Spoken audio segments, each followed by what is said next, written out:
Hello and welcome back once again to Rage Gaming and Diablo 4. Today I'm back for a build update, a true endgame version of the Infinimist build. We are now at level 100, we have all of our uniques, and of course we're going to talk about that upcoming new Malignant ring coming after the BlizzCon update. Basically, compared to last time, I wanted to find ways to really push the DPS of this build, since it already has amazing damage avoidance, and the way you actually apply the damage is great too. It's just the most important thing this build lacks compared to say the other top builds in Bone Spear or even Bloodlands.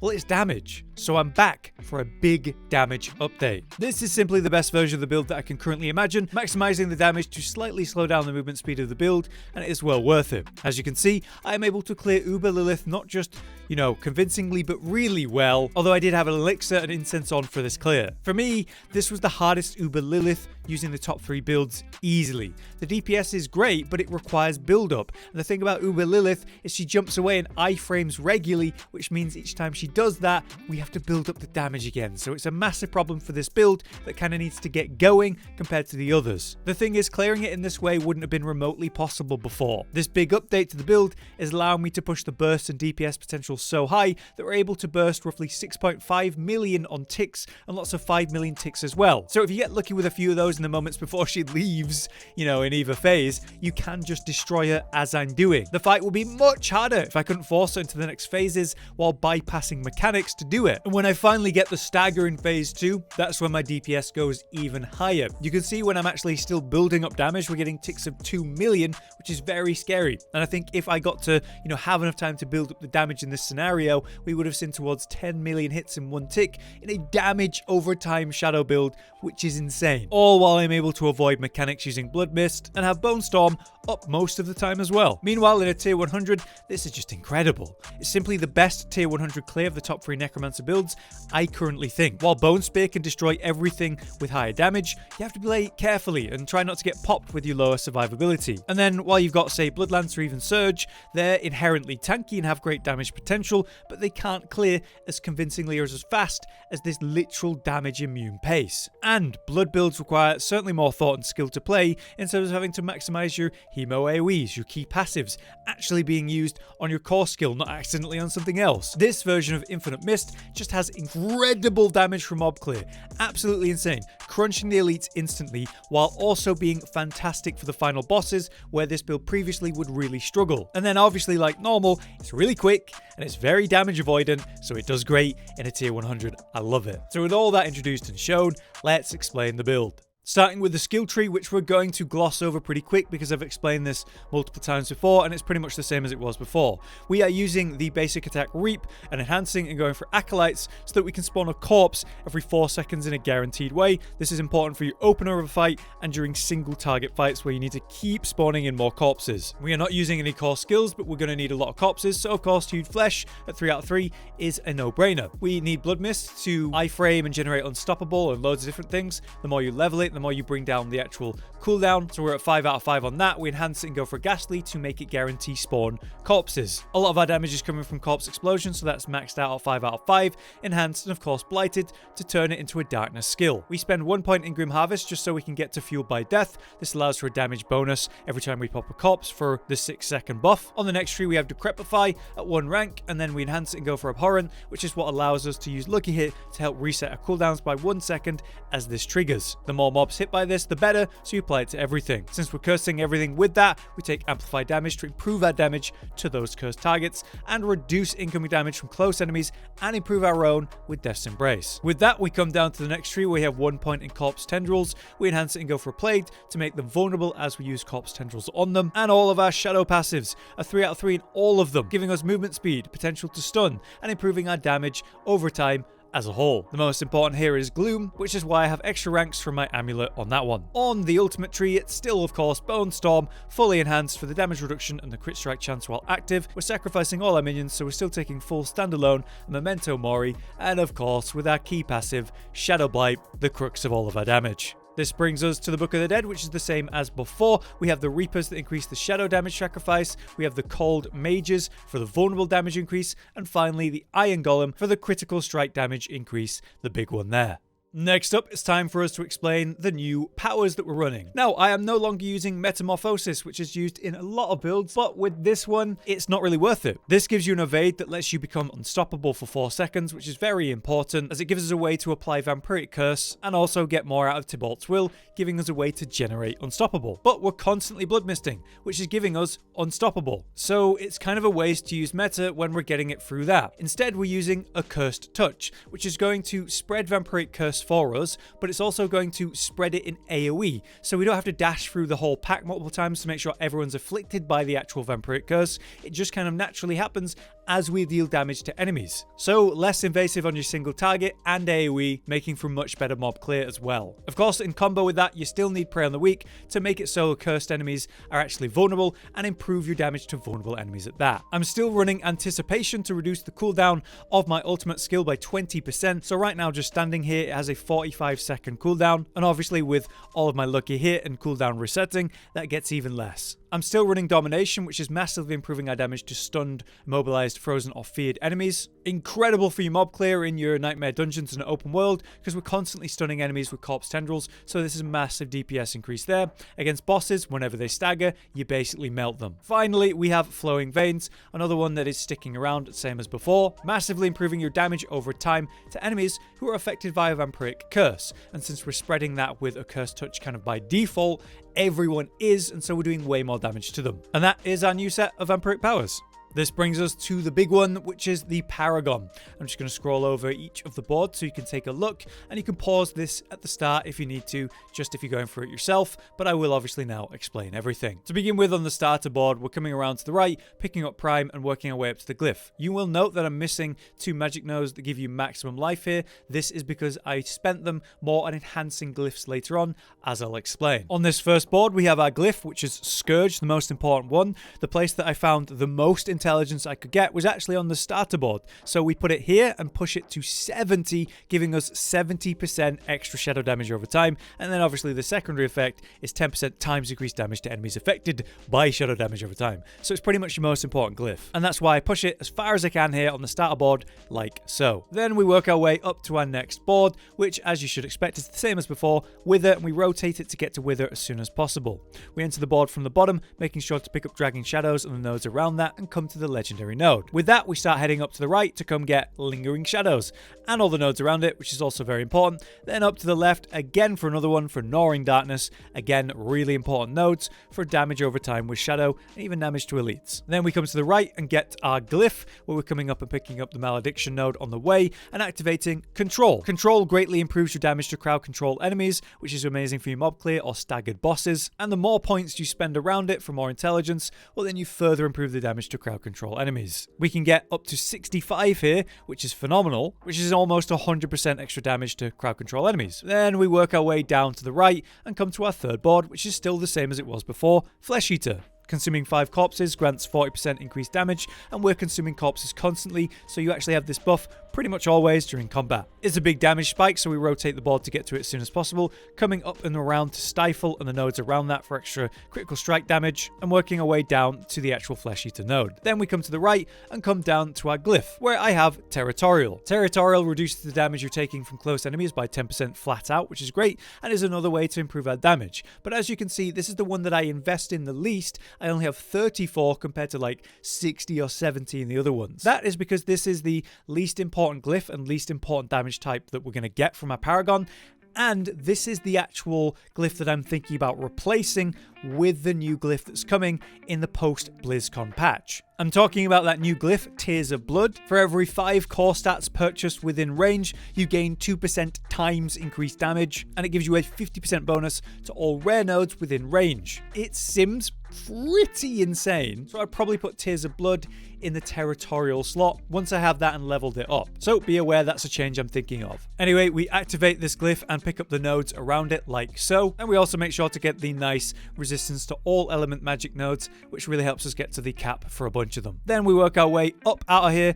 to the next board, above, which is Sense of Death as it was before. We have the board rotated so we can get to that quickly, as it's going to give us a nice damage reduction when corpses are nearby, and they usually are. We enter the board coming up to the left to pick up Ruin and all of the nodes around it, and then come around to the right to pick up Corrective, which gives us a whopping 30% critical strike damage, and a few of these nodes next to it provide us with even more. And then we come up to the glyph itself, which is of course Darkness, providing you with damage reduction up to 10% as you deal shadow damage to enemies. Also, by leveling it up and, getting more intelligence around the glyph, you get more raw shadow damage. Great. So I push this to 60 intelligence on this board, which is the max that I can reach with the points I have in this glyph. Then, as you can see, we work our way up to the final board, which is pretty much any board that can allow us to get to a glyph socket very quickly. The one that I've gone for is just Bloodbath, as it's a pretty standard pick. There's nothing here that's too relevant, but I do get Hardened out of it, which provides me slightly more damage while fortified, if that does happen. Most importantly, this provides a good board and glyph socket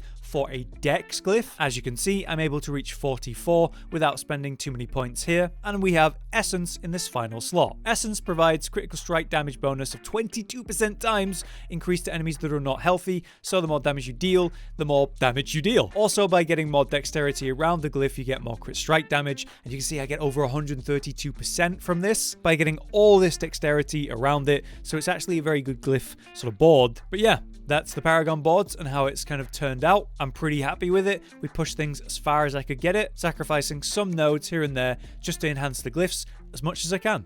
This then brings us to our gear section, which is actually similar enough to what we were running before, with some sacrifices made to fit in some uniques. So let's go from top to bottom, starting with the helmet, which is still Explosive Mist. It means while you're in Blood Mist, you can trigger corpse explosions, and that helps reduce the cooldown of Blood Mist, which is vital. On the chest piece, we have Shielding Storm. This is the only defensive aspect I'm running, and why I've gone for Shielding Storm over Disobedience or Might is because we're not really using our basic attack constantly, just whenever we need to generate a guaranteed corpse. And Disobedience, as good as it is, well, Bone Storm provides a massive barrier with Shielding Storm, and we are constantly Bone Storming with this cooldown resetting build that is all about keeping our Bone Storm available as much as possible. So I think I just get the most bang for my buck with that specifically. On the gloves, we still have Howl from Below, greatly enhancing our corpse explosion damage, as I was saying. And we have Tybalt's Will now on the leg slot, which provides up to 40% increased damage while unstoppable and for 4 seconds after. So every time you press Blood Mist, massive damage increase. It's just great synergy. On that front, we have the boots, still running Ghost Walkers because while unstoppable and for 4 seconds after, you get the nice move speed, and this makes it an incredible mob clear. It's very convenient, very nice, but if you wanted to push things more for DPS only, I could consider something like Penitent Greaves. That could be a nice option. On my weapon, which is just an offensive slot, we have Decay as before, improving our Shadowblight damage, and on the offhand, I now have Grasping Veins instead of on a ring because I had to lose a ring slot, so I had to put it somewhere else. Previously, I had Blood Bathed on this slot, which I believe is the one that gives you the Desecrated Ground on your Blood Mist, which also removes the movement speed negative of being in your Blood Mist. It's a shame to lose that very nice quality of life and also different damage type source, but ultimately, I think I'm getting more from Howl from Below, so I do that. Then, of course, we have our unique ring, X-Fouls, for the massive damage improvement based on lucky hit, of course, and then Ultimate Shadow, turning our Bone Storm into a Darkness skill, making another way to generate damage over time. The final piece, and most important, is our Amulet, where we still have Blighted, massively improving our damage for 6 seconds after the Shadowblight key passive damages enemies 10 times, which is happening very often in all scenarios. So that's the aspect updates. We should now talk about the new ring that is coming with the new patch after BlizzCon. A very nice quality of life update for the build if you can fit it. The Sacrilegious Soul Ring provides automatic corpse skills, up to 1 corpse explosion every 1 second without the damage reduction of the previous season's heart version, and then corpse tendrils every 8 seconds if you have a top roll, but a much worse every 16 seconds on a bottom roll. Basically, it's going to be really nice to have this ring in this build, but the problem is you'd have to lose an aspect to fit it. The slot that I would consider losing then just to force it in would be Howl from Below, the unique gloves, which literally will result in less damage from your corpse explosions. However, you'd probably be getting them off more often since they're triggering every 1 second and just spamming your own corpse explosions, which could be a DPS increase, but considering they're going to be doing 40% times less damage, I'm not sure it's going to be worth it. It is very hard to say without playing and testing it, but I am not fully convinced that it could even fit in this build without it being a DPS loss. And with DPS being the most important thing to work on with this build, that's a problem. Now, in terms of gear affixes, it's the same as before. The most important slot that you need is Lucky Hit. So you can get Lucky Hit chance with Barrier on your helm and your amulet. You can find it on your gloves. You want to use a wand because it has inherent Lucky Hit chance. And then you want to focus because it has cooldown reduction. And as you can see, it can have both Lucky Hit chance and Lucky Hit chance while you have a barrier. The rings can both have it as well, just inherently. So you need it on every slot as much as possible to help reset your cooldowns. Second to that is just raw cooldown reduction is another way to help with that. And then you're looking for ways to improve your damage. So that's crit strike chance, crit strike damage, vulnerable damage, shadow damage, damage over time with shadow damage. There are lots of ways you can improve it, even just damage over time as a raw stat. I should also mention that on your amulet specifically, you're going to want levels of the Gloom passive, since that's the most important DPS increase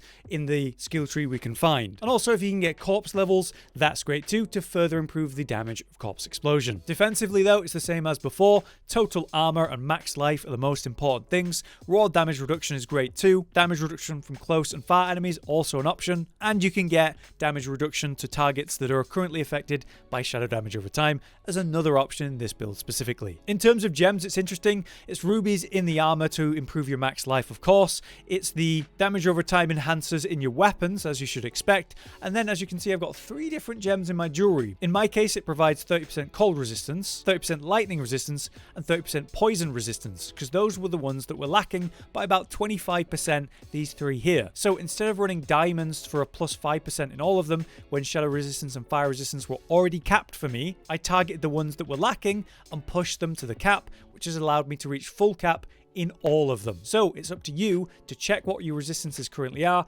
what's lacking, is it all of them or specific ones, fix that using decoration slots and fixing it. This then brings us to our gameplay guide, which is the same as before, but I will update it to talk about single target, just general stuff. So to do the most single target DPS, you want to actually get Bone Storm off as soon as the fight begins. This gets it ticking up darkness ASAP and pushing your Shadowblight key passive to get to the 10 ticks to massively improve your damage. The sooner that happens, the better. So actually immediately Bone Storm and follow it with a Decrepify to debuff and enhance our damage, and then reap the target to generate a corpse, to then use immediately uncorpse tendrils for the big DPS increase that provides. This is then followed by a Blood Mist to generate more corpses, and go Unstoppable to give us that massive buff from Tibalt's Will. As soon as we're out of that, we proceed to stand there and spam corpse explosions until the target is essentially dead. Anything that slows down you spamming corpse explosions while buffed up to your max is a DPS loss. You essentially get 4 seconds to spam corpse explosions and do nothing else. And then you go back into Blood Mist to get Tibalt's Will buff again,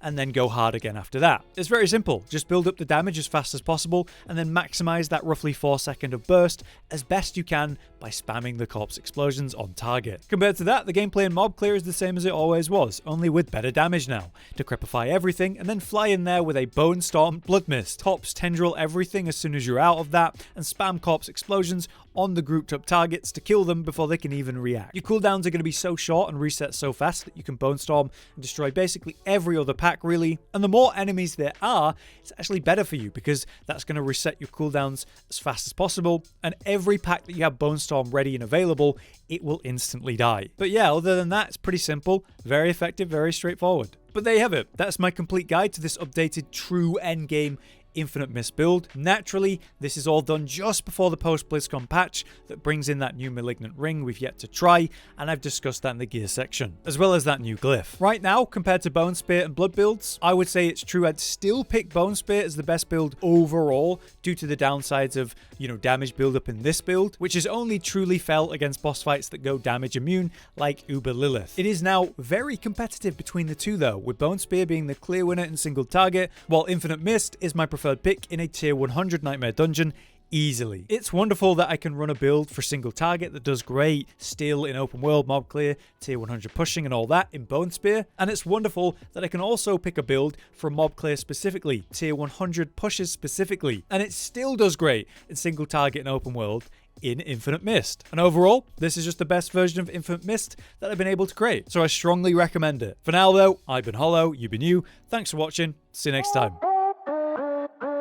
Josh, Cotton, and Hollow with the videos, dropping the humor like a hammer on your tippy toes, bringing entertainment on a daily arrangement to take our insanity and turn it into entertainment. Yes, I said entertainment twice, to reiterate that it is nice to look into your faces on a mostly daily basis when you let us in your homes to make the whole world a stage. Goodbye.